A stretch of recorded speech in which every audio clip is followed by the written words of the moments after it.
Welcome to the Bowie Youth Showcase. My name is Brea and my co-host, Jason Young.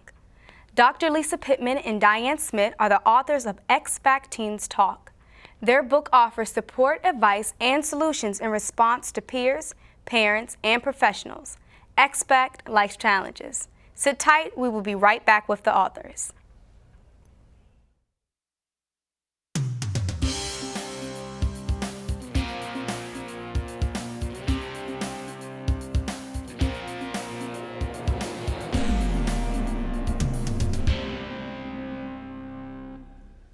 Thank you for joining us today.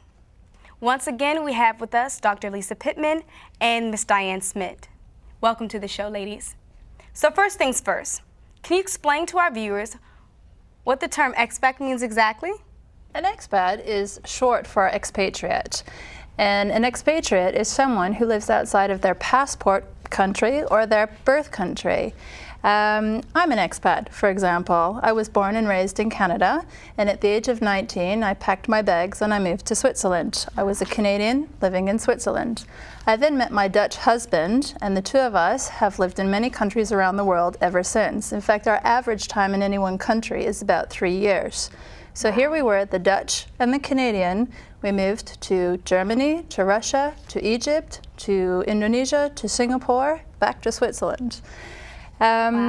People are expats for different reasons. They can move around the world for their job. Some people move around the world as a result of their military commitments or their embassy or ambassadorial commitments. Wow. Wow, you've definitely been all around the world. What inspired you guys to create this book? Well, Diana and I met in Singapore because I moved from the U.S. to Singapore, and we both are in professions where we work with teenagers, and in this case we were working with expat teenagers.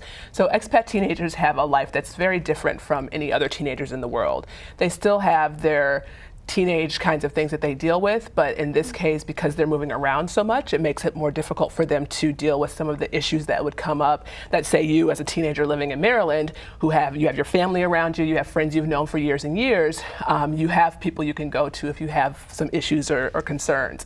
Teenagers who are living an expat life don't always have those resources. So Diana and I, over several discussions about clients, and as well as she is raising 3 teenagers herself, we discovered that there are not the resources available for these expat teenagers. They're going through a lot of change, and they just don't have the same kind of resources. So with this gap in the market, we decided that we would fill this gap by creating a resource for them. So we created this resource that was specifically for expat teenagers to help them with some of the change and some of the other issues that they're dealing with. Wow, so is this the first time that either of you have written a book? It is, yes. Perhaps not our last, but it is our first. It's our first, yes. Okay. What sort of reactions have you been receiving from the teens, as well as the families that you've affected? We've received 2 main different types of reactions. All the reactions have been predominantly positive and very, very supportive. The 2 types of reactions we've received are written review reactions and then the verbal responses. The written reviews are available for public viewing on Amazon.com. We have proudly 3 5-star reviews. We also have reviews on the expatbookshop.com and in the Expat Journal, which is a published magazine for expats worldwide. Some people have blogged about our book and written their reviews on their own personal blogs, which are available on Adventures in Expatland and Drie Culturen, which is 3 cultures in Dutch, a blog in Holland. Verbal responses have been very positive as well. A lot of people have said to us that they feel our book is really pitched towards teenagers, that it speaks the languages that teenagers comprehend. It's not terminology or vocabulary that is above their level. It relates to them. Comments have also come back that the photos we have and the reflection pages we have are relatable. The book has been said to be very reader-friendly, and we have quotes throughout, as Dr. Pittman will show you, and we call them Expat Teens Say. This one, for example, says, "You know you're an expat teen when your answer to 'Where are you from?' is 'I don't know.'" So a lot of expat teenagers who move from country to country to country relate to things like this. They feel it's very personal. Wow. How were you able to work on Expat Teens Talk, being thousands of miles away from each other? Well, Diana and I are communicators, so even when we were living in the same area, when we were both living in Singapore, we communicated quite a bit through email, through texting, through phone calls. We would set goals and timelines and things like that. So when I moved from Singapore back to the United States, we continued that. We just made sure that we were on top of our timelines and our goals and our plans, and we just continued with the emails. We do Skype calls, which is on the computer, at least once a month, and just try to keep up that way. Just to make sure that we're on top of everything. So it hasn't been difficult really at all, even with the miles between us. Okay. Well, Ruth Van Recken wrote your foreword. Can you explain to our viewers how you were able to get on board with your own book? We met Ruth when she came to Singapore. She is the co-author of a book that's considered to be basically a pioneer book in the in expat literature. So she came to Singapore to do a talk for international students and for their parents, and international school students and parents. And so we went to her talk and we met her afterwards because we had already decided that we wanted to do a resource for expat teenagers. So we met her afterwards. We exchanged information with her to keep in contact with her. We had several Skype phone calls with her, and she was very much on board right away. So she was very supportive. She told us that what we were wanting to do was definitely in line with what was needed out in the literature, and she became our mentor. So through the process, she's been our biggest cheerleader. She's cheered us on to the finish line, and so it was just natural for us to ask her to write the foreword for the book. Wow. And I see that you guys have created a blog, www.expatteens.blogspot.com. Explain to our viewers, what your blog covers. We started our blog when we had a publisher. Being modern day 20th century writers, social media is really, really important and a huge part of what you do in terms of introducing your work and promoting your work. Initially, when we started the blog, we introduced the how and the why behind what we were doing. So introducing to our target audience why this was a need, why it was important, and how we were approaching this. As we moved on in stages of our work and the book was ready for publication and then promotion, our blog changed to promoting our blog. To promoting our book. So we had shared reviews that readers were writing. We shared comments and feedback that people were verbally sharing with us. What we're doing now is promoting Families in Global Transition, which is a conference that brings Lisa and I together here in the United States to present our book globally. Families in Global Transition is a conference where everybody in the expat community, whether they're researchers, program developers, writers, consultants, come together globally here in the US to discuss their work and share their work. Wow. It seems that you've done quite a lot of traveling. Can you tell us some of your most memorable experiences as well as lessons you've learned? Lessons, okay. Lessons I think we as a family feel we've learned is not to assume and not to have expectations when you move from one country, one culture to the next. To keep an open mind, to be adaptable, and to remain positive and receptive to what you're being exposed to. When you travel, you're constantly being exposed to new cultures, new people, new food, new languages, new customs. All of that is new, and not having that prejudgment or that expectation enables you to have a neutral mind and absorb what you're experiencing. Oh. Yeah, I would say the lessons that I've learned, definitely as an American, there are a lot of people who have their own expectations of who an American is, what an American looks like, how they act. And so as an African American going overseas, until I open my mouth, a lot of people don't know where I'm from. So I have the opportunity to be a true ambassador for not only for my family, which I always am, but for my culture and for my country, because I can then demonstrate to people outside of the U.S. that we're all very different, and that you can't just make that assumption, kind of back to what Diana said, you can't make assumptions about people just based on the way they look or where they're from. So being able, again, as well, to have an open mind about that has been helpful. As far as my most memorable experience, I would say that being in Asia allowed me to travel quite a bit. And so one of my goals was to go to every continent, all 7 continents, and so I was able to do that while I was there. So I would say in each of those continents, I have something that's memorable. So we'd be here all day if I shared what they all were. So. Are either of you working on any upcoming projects? Our main project at the moment, this has kept us very busy.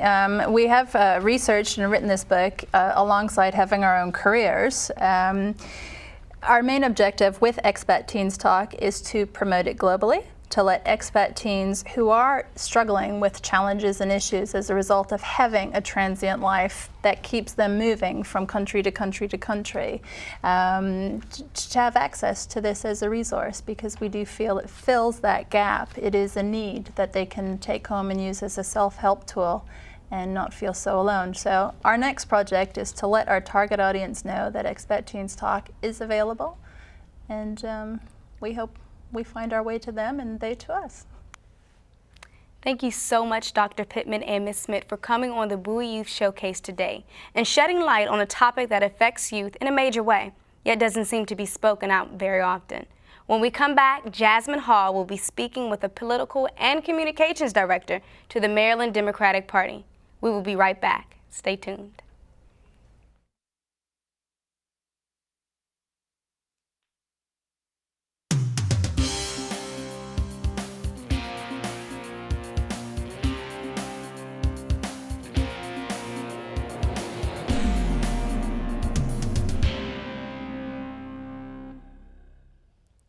Thank you, Brea and Jason. Welcome back to the Bowie Youth Showcase. My name is Jasmin Hall.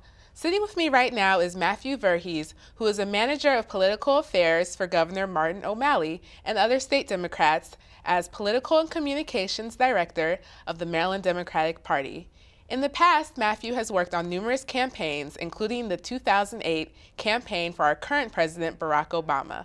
Thanks for joining us today, Mr. Verghese. Happy to be here. What inspired you to get involved with politics? Well, I was always involved in my community, student government, volunteering for local campaigns, and I realized that it's not just enough to kind of be in the background, that each of us have an individual capacity to change the world around us. So I want to get more involved, and I want to get more involved not in my local community, but also make an impact at the state and national levels. And I was really inspired by something that the president said during his 2008 campaign, that one voice can change a room. If you can change a room, you can change a town. If you can change a town, you can change a city. And I felt that you really had to be on the front lines fighting for that change. We have some serious problems in this country and in our state, and if each of us have to take ownership of that and really make sure that we are influencing our policymakers, electing the right people, and making sure that we're getting closer towards that finish line, that'll be better for all families here in the state of Maryland and across the country. What do you enjoy most about working for the Maryland Democratic Party? Where do I start? I think I have the opportunity to work with some great public servants, from Governor O'Malley to our two senators to our great congressional delegation to some really great local Democrats. And these are, I say public servants because they really are fighting every single day on behalf of working families. They want to make life better for everyone living in our state, from making college more affordable, to make sure more people have health care, to make sure that our roads and bridges are in great condition, and make sure that we're creating jobs for both young people and people who are moms and dads, and people who are retiring and having a better quality of life for everyone. Okay. What is the biggest misconception about what your job entails? I wouldn't call it a misconception per se. I think there's a hidden side. Yes, I work with elected officials, I work with the press, but I think the hidden side of my job is how much I really work with grassroots activists and volunteers. You know, people on the grassroots level is really the base of our party and really the base of what we accomplish here in the state of Maryland. Without them, we wouldn't be winning campaigns. Without them, we wouldn't be fighting so hard for our progressive agenda. And so I interact with a lot of people who are just giving up their time because they care deeply about their community, about their state, about their country. And they also, just like myself and our elected leaders, want to see a better world. And they want to fight every single day to get a little bit closer to that. Right, absolutely. Okay, I see that you currently have some entries posted at the online state blog. Can you tell us kind of how you got involved with that? Sure. Messaging is so important when it comes to elections, when it comes to making policy. And the blog is so critical because in this 24/7 connected media age where everyone has smartphones and everyone has Facebook and Twitter, it's important to take your message and really spread it as widely as possible. And the blog is so important because we can use that as a medium to talk about what's being accomplished in Annapolis, in DC. what the president works on, what the governor works on, it's sometimes very, very complicated. And so people living in their homes, students, young people, families, seniors, all have to realize is what are our elected leaders doing for them? And so the blog is a great opportunity to say all things that we've accomplished, all the promises we have kept, and we share that with a very wide population. Okay, and what's that web address again? It's www.theonlinestate.com. Okay, great. Okay, what is the best way for adults as well as young adults to get themselves educated as well as getting involved in their communities? I know the show is geared towards the youth, so I want to talk about young adults, because I don't think many people realize that young people were a critical component of the president's winning majority in 2008. They were the ones who were so enthusiastic. They're the ones saying, yes, we can. And I think they're the ones who really carried this president to the White House. And now 4 years later, maybe things aren't so exciting as it was when it was historic electing the first African-American president, but young people are still very, very critical. A lot of the problems we face as a country, a lot of the crises we face when it comes to healthcare and education and the budget and making sure that we're growing our economy relates directly to what young people will be doing. They'll be inheriting some of these problems. So it's important that young people get more involved, that they get off their couches and realize that if they want to see the right policies be enacted, they would make sure they're voting for the right person. So I would say the best way to get involved is, number one, start volunteering. Start volunteering for the people that you actually believe in. And after volunteering, make sure that you are exercising your right to vote. Not enough people exercise that fundamental right, a right that people are dying for all across this country. And we need to make sure that as many people are turning out to the polls, not only here for primary day, but also during the general election in November. Okay. With this being an election year, is there anything the Maryland Democratic Party is doing about voter registration and just making sure that everyone is up to date with information? Sure. This election, I think, is a critical choice. The president's up, it's his last election, and I think the president has a clear vision for this country. He's talking about making sure that we are giving everyone a fair chance, making sure that everyone pays their fair share, and everyone plays by the same rules. He wants to make sure that we are building an economy that's built to last, that's really built to last not only for the short term, but for the long term. And the way that we do that is making sure that we're out innovating, we're out educating, and we're out building our competitors all across this world. And he wants to make sure that college is more affordable, that more people have access to affordable health care, that he wants to make sure that if you work your entire life, you have the dignity of retiring with some security. And so that's the president's vision. I think people on the other side, have a flawed vision. They want to kind of go back to the same policies that got us into this big recession that we just fought our way out of. And so I think the way that we kind of frame this choice is that, yes, voter registration is critical. We want to make sure as many people as possible register to vote and exercise that right to vote. But beyond that, I think more people need to become engaged in this process and educate themselves about the issues. It's not just what you see on TV or what you read in the newspapers. It's about the issues that really matter to you. Your paycheck, whether you have a job, what type of schools your children go to, whether you can afford to own your own house or send your child to college. And I think when you look at those issues, the president and Democrats are on the right side and really fighting on your side. Okay. Can you tell us a little bit about I know earlier you mentioned how you first got involved with politics, but do you remember the first campaign that you kind of really started to get involved with as far as volunteering? Oh, the first campaign that I was volunteering, I think one of the biggest campaigns that I was part of was in 2006 when then Mayor Malley was running to become governor. And we had 4 years of Bob Ehrlich, and I think people weren't very, very happy. I think, for example, one big thing is I was going to college, and college tuition had risen by double digits for 3 years in a row. And Mayor Malley, and now Governor Malley, was talking about higher education and why higher education was so critical for the future of our state. Make sure that we're educating people and make sure that they're coming back to Maryland to find their jobs and to start their families. And I saw the issue really speaking to me. And so I went out there, I volunteered, I was on the phones, I was knocking on the doors, and reaching out to people so people knew that Mayor Malley and now Governor Malley was fighting on their side, that working families was all the people that he cared about when he woke up in the morning and when he bed at night. Okay, and can you just give us, again, the website of where we could get a little more information? Sure. You can always go to our website, www.mddems.org, and visit our blog at www.theonlinestate.com. Okay. We would like to once again thank all of our guests for joining us today. We will close out with Aliyah Abdur-Rahman, Jalen, and Ajane Montgomery, who will be performing 2 musical selections. I'm Jasmine Hall, and we will see you next time here on the Bowie Youth Showcase.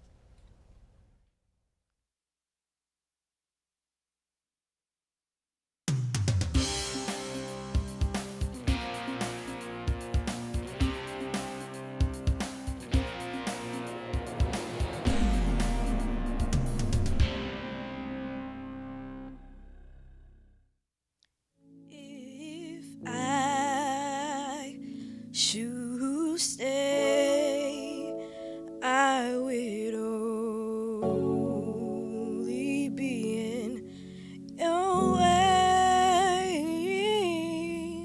So I'll go, but I know I'll think of you every step of the way.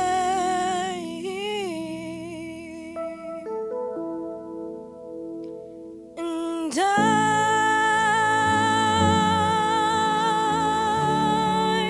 will always love you.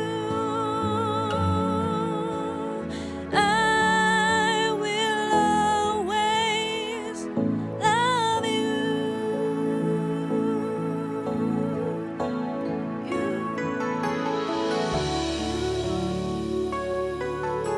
My darling, you.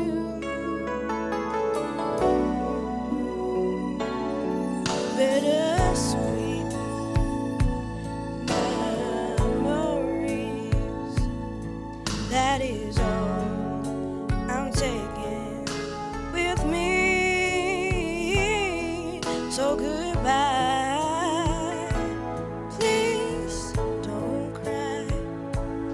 We both know I'm not what you need. And I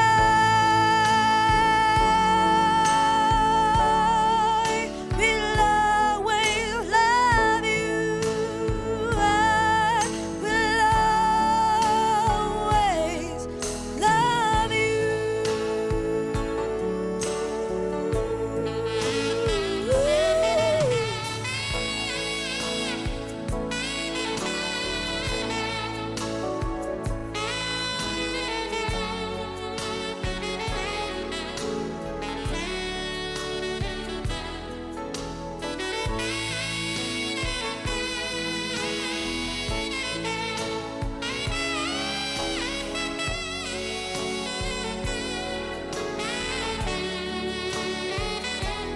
and I hope life will treat you kind.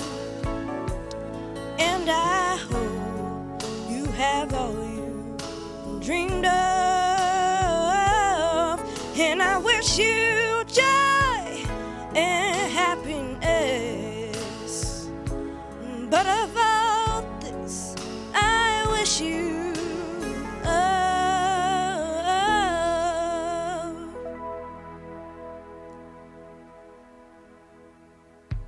And I will always love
once again, feeling lost, but now and then I breathe it in to let it go. And you don't know where you are now, or what it would come to if only somebody could hear. When you figure out how you're lost in the moment, you disappear. You don't have to be afraid to put your dreams in action. You're never gonna fade, you'll be the main attraction. Not a fantasy, just remember me when it turns out right. 'Cause you know that if you live in your imagination, tomorrow you'll be everybody's fascination. In my victory, just remember me when I make it shine.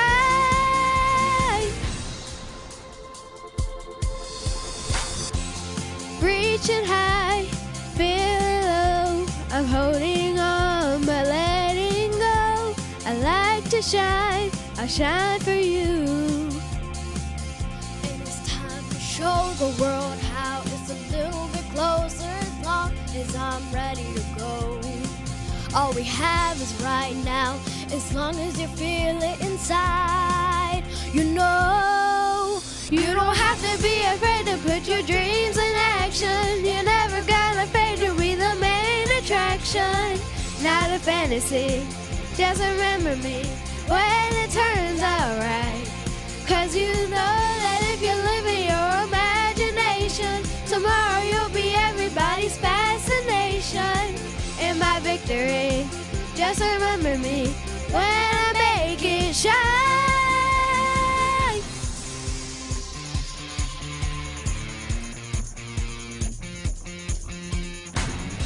Everyone could tell you how it's all been said and done. The harder times will change your mind and make you wanna run.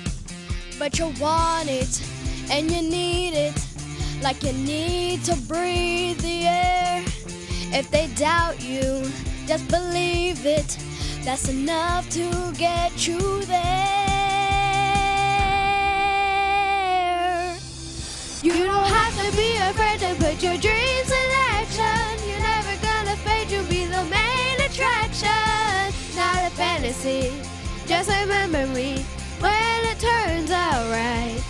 'Cause you know that if you live in your imagination, tomorrow you'll be everybody's fascination. In my victory, just remember me when I make it shine.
Mom, can we get some ice cream? Please, Mom, please. No, we're having dinner soon. Please.